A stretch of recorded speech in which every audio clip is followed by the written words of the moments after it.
Ya Allah Roh Kudus, Engkaulah Roh kebenaran, kebenaran yang memerdekakan kami. Merdekakanlah kami dari kesempitan berpikir. Merdekakanlah kami dari kekerasan hati. Merdekakanlah kami dari kesombongan, supaya hati kami terbuka bagi firman Bapa. Biarlah firman Bapa yang ditabur boleh jatuh di hati kami yang bak tanah yang subur, supaya pada waktunya firman itu tumbuh dan berbuah. Terima kasih Roh Kudus.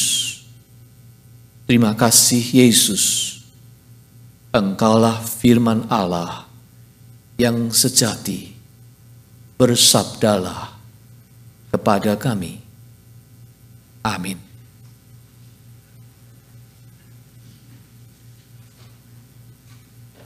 Bacaan Injil kita hari ini, saudara-saudara, diambil dari Injil Matius pasal 16, ayat 13 hingga 20.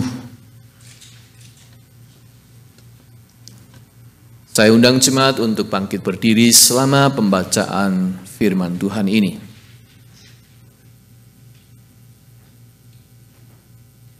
Setelah Yesus tiba di daerah Kaisarea Filipi, Ia bertanya kepada murid-muridnya, kata orang, siapakah anak manusia itu?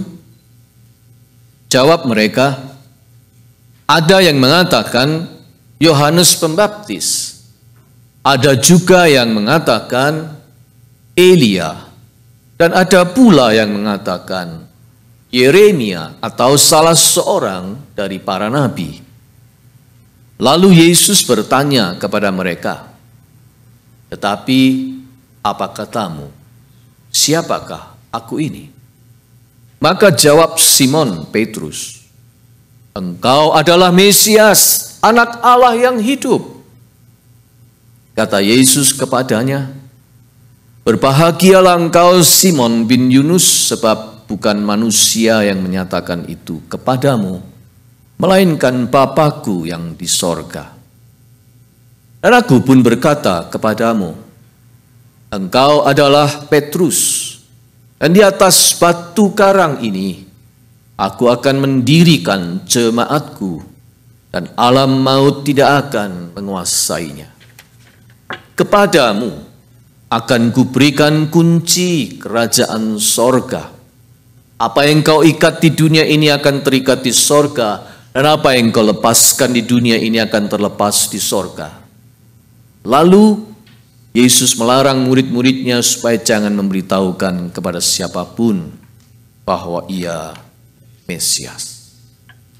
Demikianlah pembacaan Alkitab. Berbahagialah kita yang mendengar firman Allah dan memeliharanya. Haleluya.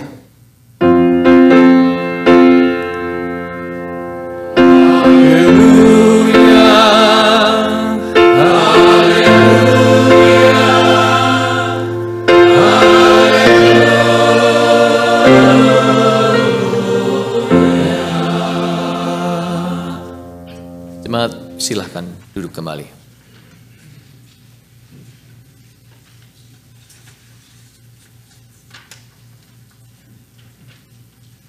Minggu terakhir bulan Agustus ini kita sampai pada episode terakhir dari tema bulan Agustus, kelebihan dan kekurangan.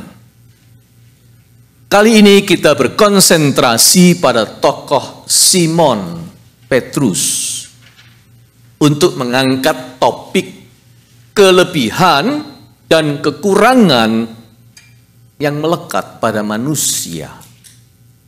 Kelebihan dan kekurangan manusia. Memangnya apa pentingnya topik ini? Kelebihan dan kekurangan manusia.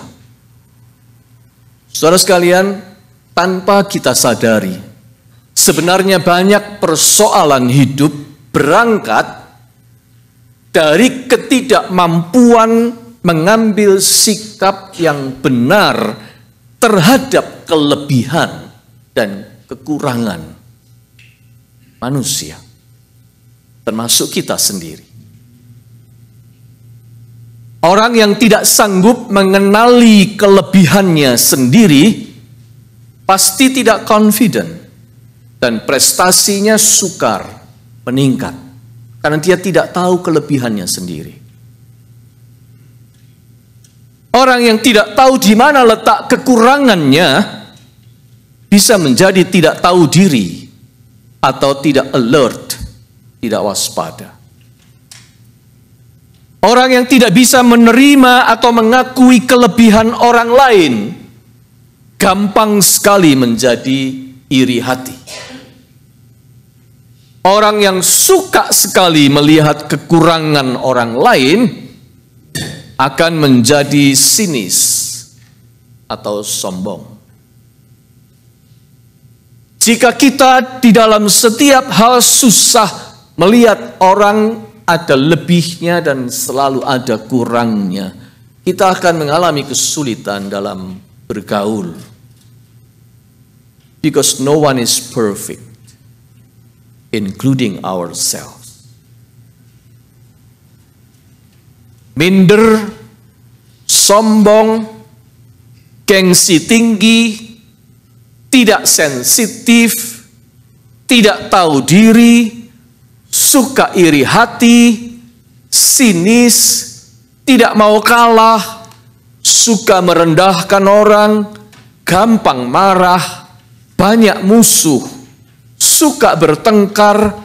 Semua itu adalah perangai buruk yang sumbernya dari ketidakmampuan orang untuk mengambil sikap yang benar terhadap kelebihan dan kekurangan manusia. Jadi topik ini sangat penting. Kitab-kitab Injil termasuk Matius menampilkan Petrus itu sebagai sosok murid yang unik.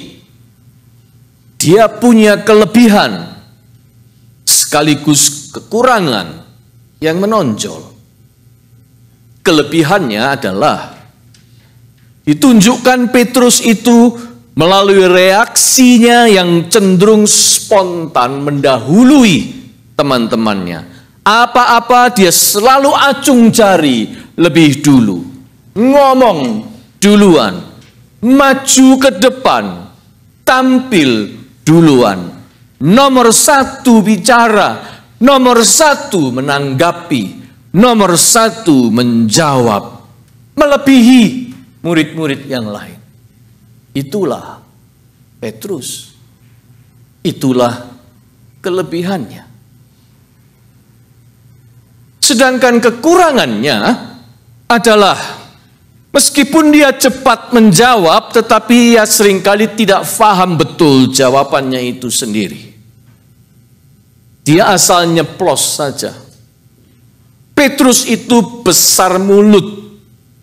Dia tidak konsisten. Lekas berubah. Bahkan bisa berubah 180 derajat. Pusing kita dibuatnya oleh orang seperti Petrus ini. Termasuk nantinya dia juga menyangkal Tuhan sampai 3 kali. Petrus ini unik. Dia punya kelebihan dan dia punya kekurangan yang menonjol. Sekarang kita akan melihat bagaimana Yesus melihat sosok Petrus ini, muridnya satu ini. Dalam bacaan kita, kalau kita amati, ternyata aneh. Ketika Yesus mengomentari Petrus, dia hanya menyebut hal-hal yang boleh dibilang positif tentang Petrus. Hanya kelebihan-kelebihan Petrus yang dimention. Satu, dia menjawab pertanyaan Yesus dengan tepat. Engkau adalah Mesias, Anak Allah yang hidup. Ayat 16. Petrus benar. Itu kelebihannya. Yang kedua, namanya ditegaskan oleh Yesus sebagai Petra, batu karang, yang di atas pengakuannya akan siapa Yesus, jemaat Tuhan didirikan. Ayat 18. Yang ketiga, kepada Petrus diberikan otoritas ilahi, divine authority, yang dilukiskan sebagai kunci kerajaan sorga. Ayat 19, dia pemegang kunci kerajaan sorga. Sama sekali tidak disinggung kekurangan-kekurangan Petrus. Tuhan Yesus menonjolkan kelebihannya. Apa artinya ini, saudara-saudara? Apa itu berarti Petrus tidak punya kekurangan? Ada, banyak. Kita saja tahu. Apalagi Yesus. Yesus tahu kekurangan-kekurangan Petrus. Yesus melihatnya satu persatu. Tetapi, ini yang tidak dimengerti oleh siapapun pada waktu itu, termasuk oleh Petrus sendiri. Tetapi segala kekurangan itu terkubur bersama dengan kematian Sang Mesias nantinya. Semua kekurangan Petrus itu terkubur tenggelam bersama kematian Yesus di kayu salib. Kekurangan itu ada, namun tidak lagi diperhitungkan keberadaannya. Di mata Yesus, kekurangan Petrus itu ada, tetapi tidak diperhitungkan keberadaannya. It's already in the past. Begitupun dengan kita. Apakah Anda dan saya punya kekurangan? Jelas punya. Menginjak usia yang ke-60 ini, ketika memeriksa diri, yang saya temukan adalah betapa banyaknya kekurangan-kekurangan saya. Jauh lebih banyak daripada kelebihan saya. Makin dihitung, makin banyak. Terutama jika ditanyakan kepada orang-orang terdekat dalam hidup saya. Istri dan kedua anak-anak saya itu, mereka kenal betul kekurangan-kekurangan saya. Apalagi Yesus.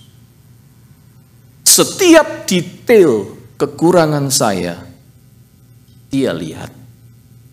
Tetapi semua kekurangan itu dilemparnya jauh-jauh bersama seluruh dosa saya oleh penebusan yang dikerjakan Yesus di Bukit Kalvari.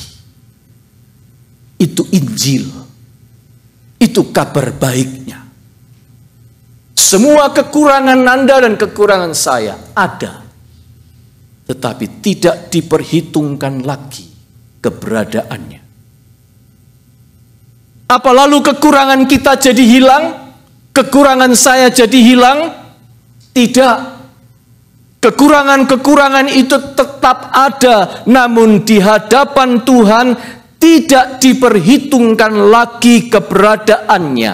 Nyata, tetapi tidak menentukan cintanya Yesus kepada saya dan Anda. Hitung-hitungan mengenai kekurangan itu sudah dibereskan pada salib Kristus. It's done. Demikian pula kekurangan-kekurangan saudara. Tidak hilang. Tetapi itu nyata. Nyata dan ada. Namun tidak menentukan cintanya Yesus kepada Anda.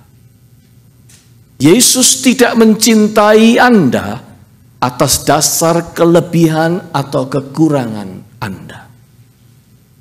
Yesus mencintai Anda dengan cinta yang melampaui lebih dan kurangnya kita. Oleh sebab itu, kekurangan kita tidak boleh menentukan masa depan kita. Itu poin yang paling penting. Tetapi jangan salah mengerti. Saya tidak mengatakan, oh kalau gitu kita abaikan, kita ignore saja kekurangan-kekurangan kita. Anggap saja itu tidak ada. Toh Yesus tidak menghitungnya. Oh tidak, itu menipu diri namanya. Atau lepaskan saja tanggung jawab kita atas kekurangan-kekurangan itu. Bukan itu maksud saya. Kekurangan kita tetap nyata. Tetapi powernya sudah dilumpuhkan oleh Yesus di bukit Golgota. Sengatnya sudah tidak ada lagi. Oleh karena itu, kekurangan-kekurangan kita tidak boleh mendikte masa depan kita. Kekurangan-kekurangan kita tidak boleh menentukan siapa kita dan apa yang sebaiknya kita lakukan.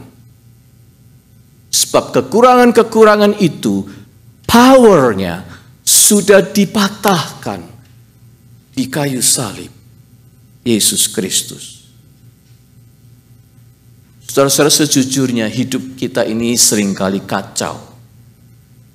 Kacaunya akibat dikendalikan oleh kekurangan-kekurangan kita. Ada kalanya kekurangan itu begitu mendominasi pikiran kita dan akhirnya kepribadian kita. Ada kalanya kekurangan-kekurangan kita itu menghambat kemajuan kita. Ada kalanya kekurangan itu kian menjadi-jadi karena kita memupuknya terus. Kekurangan itu kita pupuk terus tanpa kita sadari. Karena kita terus memikirkannya, kita terus menyesalkannya, kita terus menggumulinya, kita terus membicarakannya. Kekurangan-kekurangan itu makin menjadi-jadi. Ada kalanya kekurangan itu sampai membuat kita putus asa dan menyerah. Dan tidak jarang kekurangan-kekurangan kita memicu perselisihan di antara kita. Oh, itu semua namanya kita memberi power kepada kekurangan untuk mendikte kita. Padahal powernya sudah dipatahkan Yesus di kayu salib. Jangan memberi power lagi pada kekurangan-kekurangan itu untuk mendikte hidup Anda. Bagi Yesus itu terbalik. Yang harus menentukan siapa kita, apa yang patut kita lakukan, dan yang mengarahkan masa depan kita bukan kekurangan-kekurangan kita, tetapi kelebihan kita. Instead of kekurangan kita, Yesus memilih untuk percaya pada kelebihan-kelebihan kita. Sama seperti dia percaya pada kelebihan Petrus. orang yang baru tenggelam karena takut ketika berjalan di atas air itu disebut Yesus batu karang. Yesus begitu percaya kepada Petrus. Bagi kita Petrus itu memalukan, omong besar, akhirnya ya kelelep juga. Ya. Di atas air dia tenggelam. Kita cuma melihat kekurangan. Tapi orang yang tenggelam ini disebut sebagai the rock oleh Yesus. Yesus hanya melihat kelebihannya. Yesus believe pada kelebihan Petrus. Dan orang seperti ini dijadikan pemegang kunci kerajaan sorga. Itulah Yesus. Dia sangat mempercayai kelebihan yang ada pada seseorang. Ada sebuah cerita. Anak kecil itu bernama Thomas. Suatu hari pulang sekolah, dia membawa sepucuk surat dari gurunya untuk diserahkan kepada ibunya. Kemudian ketika membacakan surat itu, sambil meneteskan air mata, ibunya membaca dengan suara keras di depan anak itu. Bunyi surat itu dibacakan oleh ibunya di mulut sang ibu. Anakmu jenius. Sekolah kami terlalu kecil untuknya. Dan kami tak punya cukup guru-guru yang baik untuk mengajarnya. Tolong ibu mengajarnya sendiri di rumah. Sejak itu, dia homeschooling dengan ibunya. Selang bertahun-tahun kemudian, ketika ibunya sudah meninggal, Thomas yang sudah dewasa dan sukses menemukan sepucuk surat di laci meja ibunya. Lalu dibacanya kertas kumal itu. Bunyinya begini. Anakmu sakit jiwa. Kami tidak mengizinkannya masuk sekolah lagi. Ternyata itu isi surat yang sebenarnya. Anakmu sakit jiwa, kami tidak mengizinkannya dia masuk sekolah lagi. Lelaki bernama Thomas yang terkenal sebagai bapak penemu itu menangis lama mengetahui rahasia itu. Lalu sesudah itu dia menulis di buku hariannya, Thomas Alva Edison was an adult child that by a hero mother became the genius of the century. Anak itu, Thomas Alva Edison, the great inventor of the 20th century. Ibunya menolak kekurangan anaknya mendikte masa depannya. Ibu itu memilih untuk percaya pada kelebihannya. Orang lain boleh melihat anaknya itu punya kekurangan, tapi sang ibu percaya pada kelebihannya. Lalu dia mengasahnya sendiri, dia memupuknya sendiri, dia menumbuhkannya sendiri dengan homeschooling. Dan jadilah anak itu the great inventor yang mengubah wajah dunia ini. Itu sebabnya yang Yesus yang ajarkan dan kehendaki adalah itu, saudara-saudara. Supaya kita bukan berfokus pada kita ini lack of something, melainkan kita percaya dan bersyukur bahwa kita ini blessed with a lot of things.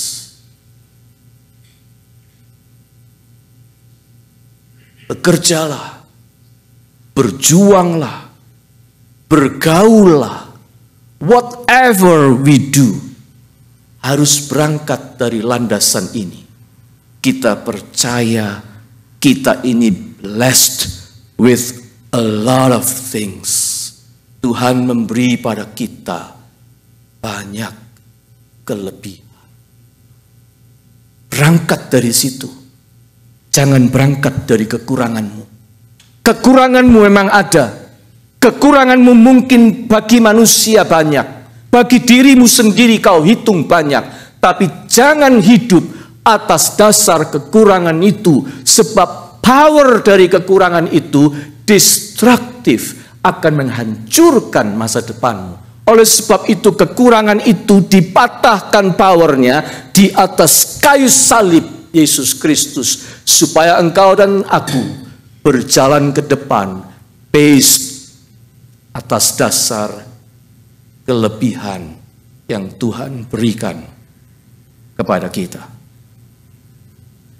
Mungkin ada yang bertanya, apa kalau kita hanya berfokus pada kelebihan nanti tidak akan membuat kita menjadi sombong atau menjadi tidak alert? Jawabannya tidak, asalkan kita ikuti pandangan Yesus, yaitu semua kelebihan kita itu adalah anugerahnya. Bukan karena kita hebat. Kalau kita punya kelebihan, itu adalah karena anugerahnya. Kata Yesus kepada Petrus jelas. Setelah dia jawab dengan benar, Yesus berkata, berbahagialah engkau Simon bin Yunus, sebab bukan manusia yang menyatakan itu kepadamu. Kau bisa jawab itu dengan benar, bukan karena kau hebat. Kau bisa jawab pertanyaanku dengan benar, bukan karena kau unggul. Tetapi jawabanmu itu diberikan oleh Bapakku yang di sorga. Ayat 17. Itu pemberian dari atas.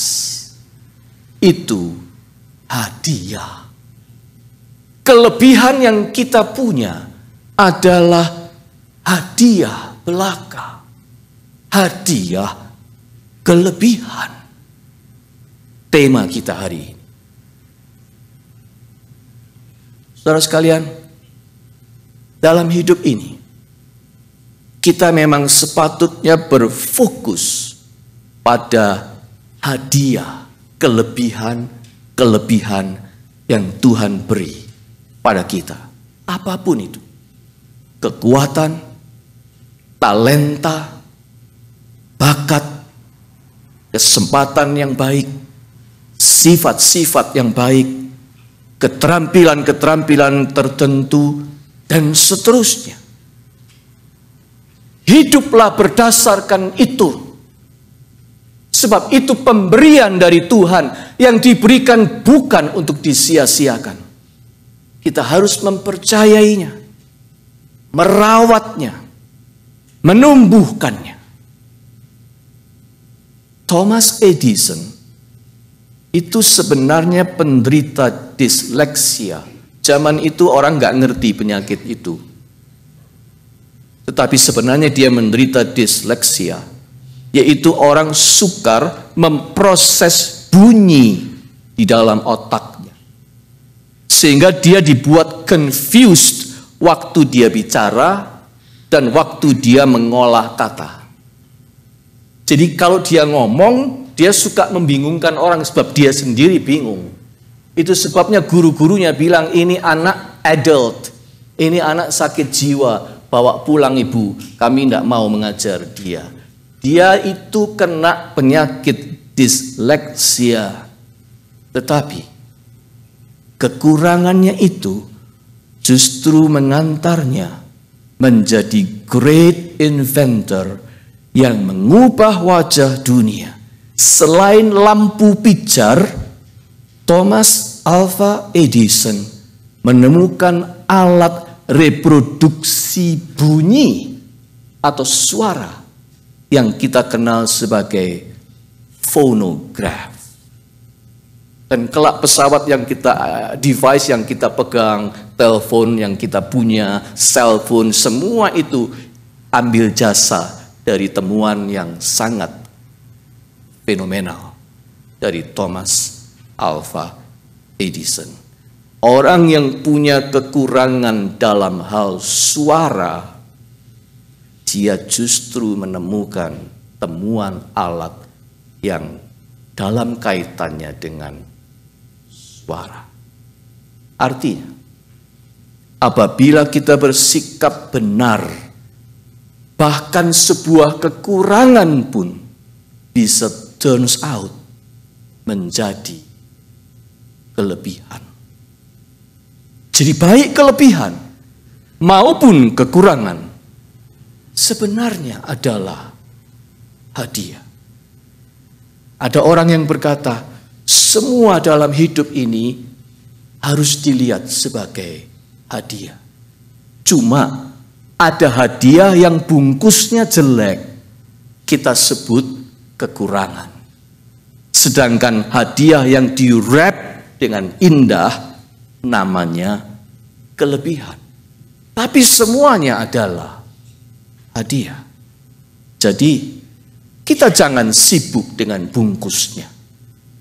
Karena semua itu adalah hadiah.